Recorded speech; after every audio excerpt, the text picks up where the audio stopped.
ನಮಸ್ಕಾರ. ನಾನ್ ಭೂಮಿಕಾ ಸುದರ್ಶನ್. ಮೊದಲು ನಿಮ್ಮೆಲ್ಲರಿಗೂ ಹೊಸ ವರ್ಷದ ಶುಭಾಶಯಗಳನ್ನ ಹೇಳ್ತಾ ಇದ್ದೇನೆ. ನನ್ನ ಎಜುಕೇಶನ್ ಸೆಕೆಂಡ್ PUC ಆಗಿದೆ. ಜೊತೆಗೆ ನಾನು ಹೌಸ್ ವೈಫ್, ಜೊತೆಗೆ ಒಬ್ಬ ಯೂಟ್ಯೂಬರ್. ಭೂಮಿಕಾ ಕಿಚನ್ ಅನ್ನೋ ಒಂದು ಯೂಟ್ಯೂಬ್ ಚಾನಲ್ ಇದೆ. ಮೊದಲು ನನ್ಗೆ ವಿಷನ್ ತುಂಬಾನೇ ಚೆನ್ನಾಗಿತ್ತು. ಮಧ್ಯದಲ್ಲಿ ನನಗೆ ಆಪ್ಟಿಕ್ ನ್ಯೂರೈಟಿಸ್ ಅನ್ನೋ ಒಂದು ಪ್ರಾಬ್ಲಮ್ ಇಂದ ಕಣ್ಣಿನ ದೃಷ್ಟಿನ ಕಳ್ಕೋಬೇಕಾಗ್ಬಂತು. ಈ ಸಂದರ್ಭದಲ್ಲಿ ನನ್ನ ಜೀವನ ತುಂಬಾನೇ ಬದಲಾಯಿತು. ಯಾಕೆಂದ್ರೆ ಮಕ್ಕಳಿಂದ ಪೂರ್ತಿ ಎಲ್ಲಾನು ಓದೋದು, ಬರೆಯೋದು, ಓಡಾಡೋದು ಎಲ್ಲಾನು ಮೊಬೈಲ್ಗಳನ್ನ ಕಲಿಬೇಕಾಗ್ಬಂತು. ಒಬ್ಬ ವಿಷನ್ ಇಂಪೈರ್ಡ್ ಶರತ್ ಅನ್ನೋ ವ್ಯಕ್ತಿ ನನಗೆ ಪ್ರತಿಯೊಂದನ್ನು ಟ್ರೈನಿಂಗ್ ಕೊಟ್ರು. ಎಲ್ಲಾ ಕಲ್ತ್ಕೊಂಡೆ. ಆದ್ರೆ ನನಗೆ ತುಂಬಾ ಇಷ್ಟವಾದ ಕೆಲಸ ಆಗಿರುವಂತ ಅಡಿಗೆ, ಅದನ್ನ ಮಾಡೋದು ತುಂಬಾನೇ ಕಷ್ಟ ಆಗ್ತಾ ಇತ್ತು. ಅಯ್ಯೋ, ನನ್ಗೆ ಇಷ್ಟವಾಗಿರುವಂತ ಅಡಿಗೆನೆ ನನ್ಗೆ ಮಾಡಕ್ ಆಗ್ತಾ ಇಲ್ವಲ್ಲ, ಹೆಂಗ್ ಮಾಡೋದು ಅಂತ ತುಂಬಾನೇ ಕೊಂಡಾಡ್ತಾ ಇದ್ದೆ. ಅವಾಗ ಇದರ ವಿಷುವಲಿ ಇಂಪೈರ್ಡ್ ಸ್ನೇಹಿತರು, ಮಹಿಳಾ ಸ್ನೇಹಿತರು ಅಥವಾ ವಾಟ್ಸಪ್ ಒಂದು ಗ್ರೂಪ್ ಪರಿಚಯ ಆಯಿತು. ಬ್ಲೈಂಡ್ ಫ್ರೆಂಡ್ಲಿ ಕುಕಿಂಗ್ ಅನ್ನೋ ಒಂದು ಗ್ರೂಪ್. ಅದರ ಸಹಾಯದಿಂದ ನಾನು ಒಬ್ಬ ವಿಷುವಲಿ ಇಂಪೈರ್ಡ್ ಹೇಗೆ ಅಡುಗೆ ಮಾಡ್ಬೋದು ಅನ್ನೋದನ್ನ ಟಿಪ್ಸ್ ಗಳನ್ನ ತಿಳ್ಕೊಂಡೆ. ಅದ್ರ ಮುಖಾಂತರ ನಾನು ಪುನಃ ಅಡುಗೆ ಮಾಡೋದನ್ನ ಪ್ರಾರಂಭ ಮಾಡಿದಾಗ ತುಂಬಾನೇ ಖುಷಿ ಆಯ್ತು. ಯಾಕೆಂದ್ರೆ ಇನ್ ಮುಂದೆ ನನ್ನ ಕೈಲಿ ಅಡುಗೆ ಮಾಡಕ್ಕಾಗಲ್ವೇನೋ ಅನ್ನೋ ಒಂದು ಭಯ ಹುಟ್ಟಿತ್ತು ನನ್ನ ಒಳಗಡೆ. ಇಲ್ಲ, ಇನ್ಮೇಲೆ ನಾನು ಅಡುಗೆ ಮಾಡ್ಬೋದು, ನಾನು ಕೂಡ ಎಲ್ಲಾ ತರನೇ ಆರಾಮಾಗಿರ್ಬೋದು ಅನ್ನೋದು ಒಂದು ಒಳಗಿಂದ ಖುಷಿ ಬಂತು. ಈ ಮಧ್ಯದಲ್ಲೇ ನನಗೆ ಯೂಟ್ಯೂಬ್ ಚಾನಲ್ ಇಂದಾನೆ ನಾನು ಪ್ರತಿಯೊಂದನ್ನು ಎಲ್ಲಾನು ಕಲಿತಾ ಇದ್ದೆ. ಅಂದ್ರೆ ಒಂದು ನ್ಯೂಸ್ ನೋಡ್ಬೇಕಾದ್ರು ಅಷ್ಟೇನೆ, ಒಂದು ಯಾವ್ದೋ ಒಂದು ಫಿಲಮ್ ಸ್ಟೋರಿಗಳನ್ನ ಕೇಳ್ಬೇಕಾದ್ರು, ಕಥೆಗಳನ್ನ ಕೇಳ್ಬೇಕಾದ್ರು ಎಲ್ಲ ಯೂಟ್ಯೂಬ್ ಅಲ್ಲೇ ನೋಡ್ತಾ ಇದ್ದೆ. ಅವಾಗ ನನ್ನ ಕಸಿನ್ ಸಿಸ್ಟರ್ ಒಬ್ಳು ಕಾವ್ಯ ಅಂತ ಅಂದ್ಬಿಟ್ಟು ಅವ್ರಿಗೆ ಒಂದು ಕುಕಿಂಗ್ ಚಾನಲ್ ಇತ್ತು. ಅದನ್ನ ನೋಡಿ ನಾನು ತುಂಬಾ ಖುಷಿ ಆದೆ. ಅವ್ರಿಗೆ ವಿಶ್ ಮಾಡೋದಕ್ಕೆ ಅಂತ ಫೋನ್ ಮಾಡಿದೆ. ನಾನ್ ಕೂಡ ಕಣ್ ಚೆನ್ನಾಗಿದ್ದಿದ್ರೆ ಈ ತರಾನೇ ಅಡುಗೆ ಮಾಡ್ಬೇಕು, ಯೂಟ್ಯೂಬ್ ಅಲ್ಲಿ ಏನೋ ಒಂದು ಆಸೆ ಇತ್ತು ಅಂತ ಹೇಳಿದೆ. ಅವಾಗ ನನಗೆ ಪ್ರೋತ್ಸಾಹ ಕೊಟ್ಟರು ಅವಳು. ಏನಂತೆ, ನೀನೊಬ್ರು ಸಹಾಯದಿಂದ ನೀನ್ ಅಡುಗೆ ಹೇಗಿದ್ರೆ ಮಾಡ್ತಾ ಇದೆಯಲ್ಲ, ಅದನ್ನೇ ನೀನು ಯೂಟ್ಯೂಬ್ಗೆ ಅಪ್ಲೋಡ್ ಮಾಡು ಅಂತ ಅಂದ್ರು. ಅವಾಗ ನನ್ನ ಹಸ್ಬೆಂಡ್ ಸುದರ್ಶನ್ ಅವ್ರನ್ನ ಕೇಳ್ಕೊಂಡೆ, ನನಗೆ ಅಡುಗೆ ಮಾಡಿ ಯೂಟ್ಯೂಬ್ ಅಲ್ಲಿ ಹಾಕ್ಬೇಕು ಅಂತ ಆಸೆ ಇದೆ, ನೀವು ವಿಡಿಯೋ ಮಾಡಿ ಅದನ್ನ ಅಪ್ಲೋಡ್ ಮಾಡ್ತೀರಾ ಅಂತ ಅಂದ್ಬಿಟ್ಟು ಕೇಳ್ಕೊಂಡಾಗ ಅವರು, ಅಯ್ಯೋ ಖಂಡಿತ, ನೀನು ಒಂದು ಕೆಲಸದಲ್ಲಿ ಎಂಗೇಜ್ ಆಗಿರ್ತೀಯ ಅಂತ ಅಂದಾಗ ನಾನು ಅದಕ್ಕೆ ಸಹಾಯ ಮಾಡ್ತೀನಿ ಅಂದ್ಬಿಟ್ಟು ಈ ತರ ನಂದು ಯೂಟ್ಯೂಬ್ ಜರ್ನಿ ಅವತ್ತು ಶುರು ಆಯ್ತು. ಶುರು ಮಾಡಿದಾಗ ಇದು ಕಷ್ಟ ಆಗ್ಬೋದೇನೋ ಅಂತ ಅನ್ಸಿದ್ರು ಹಾಕೊಂಡು ಹೋಗ್ತಾ ಇದ್ದೆ.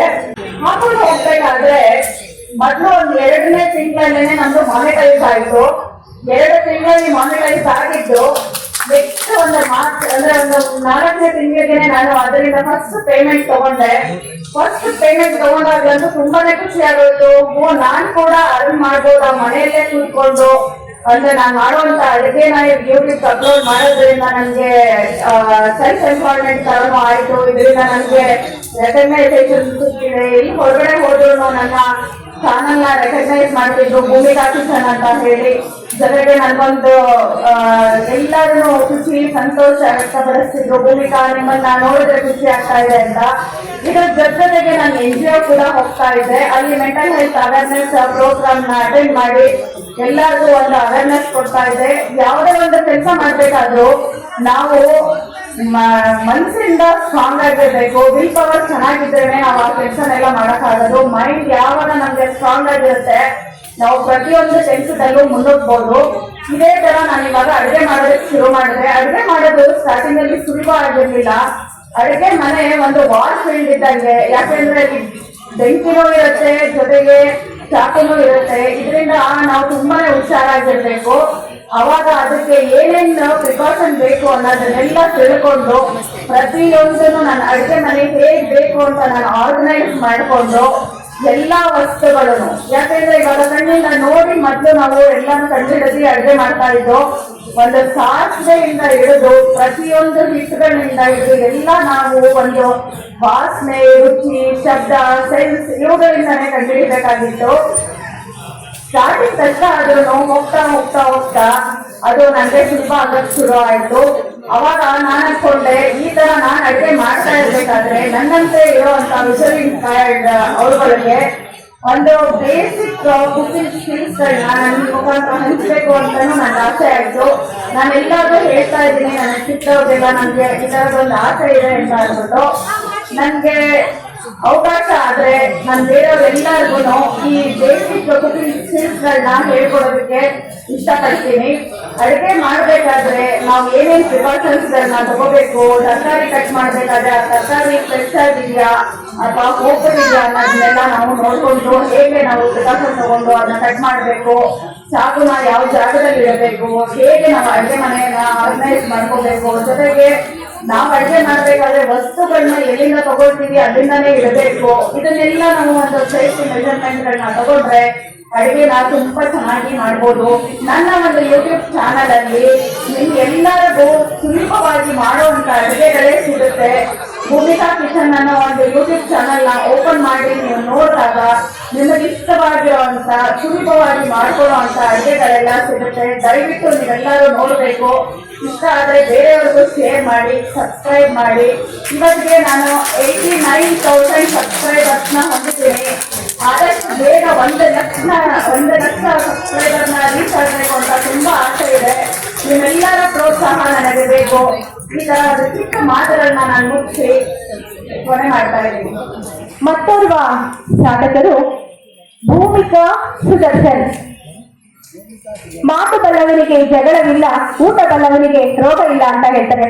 ಈ ಒಂದು ಗಾದೆಯನ್ನ ಎಲ್ಲರೂ ಕೂಡ ಕೇಳಿರ್ತೀರ. ನಾನು ಯಾಕೆ ಇದನ್ನ ಹೇಳ್ತಾ ಇದ್ದೀನಿ ಅಂತಂದ್ರೆ, ಭೂಮಿಕಾ ಅವರು ಯೂಟ್ಯೂಬ್ ವಾಹಿನಿಯನ್ನ ಬಳಸ್ಕೊಂಡು ಕರ್ನಾಟಕದ ಜನತೆಗೆ ಅಡುಗೆ ಮಾಡೋದನ್ನ ಹೇಳ್ಕೊಡ್ತಾ ಇದ್ದಾರೆ. ನಿಜವಾಗ್ಲೂ ಒಬ್ಬ ವಿಶೇಷ ಚೇತನರಾಗಿ ಇವರು ಅಡುಗೆ ಕಾರ್ಯಕ್ರಮವನ್ನು ನಡೆಸ್ಕೊಟ್ಟು ಎಲ್ಲರಿಗೂ ಮಾರ್ಗದರ್ಶನ ನೀಡ್ತಾ ಇರೋದು ತುಂಬಾ ಹೆಮ್ಮೆಯ ವಿಷಯ ಅಂತ ನನ್ಗೆ ಅನ್ಸುತ್ತೆ. ಇವರು ಈಗ ಸ್ವಯಂ ಉದ್ಯೋಗ ಕ್ಷೇತ್ರದಿಂದ ಎಕ್ಸಲೆನ್ಸಿ ಅವಾರ್ಡ್ಗೆ ಆಯ್ಕೆಯಾಗಿದ್ದಾರೆ. ದಯವಿಟ್ಟು ಮೇಡಮ್ ಈಗ ವೇದಿಕೆ ಮೇಲೆ ಬರಬೇಕು.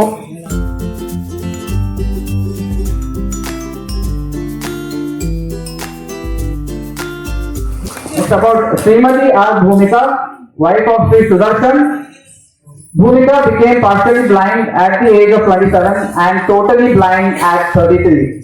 Despite this, she started Bhumika's Kitchen on YouTube, gaining around 89,000 subscribers and earning 1,20,000 annually. So NFB is proud to present her with NFB Excellency Award in the Self-Employment category for 2024 on International Braille Day.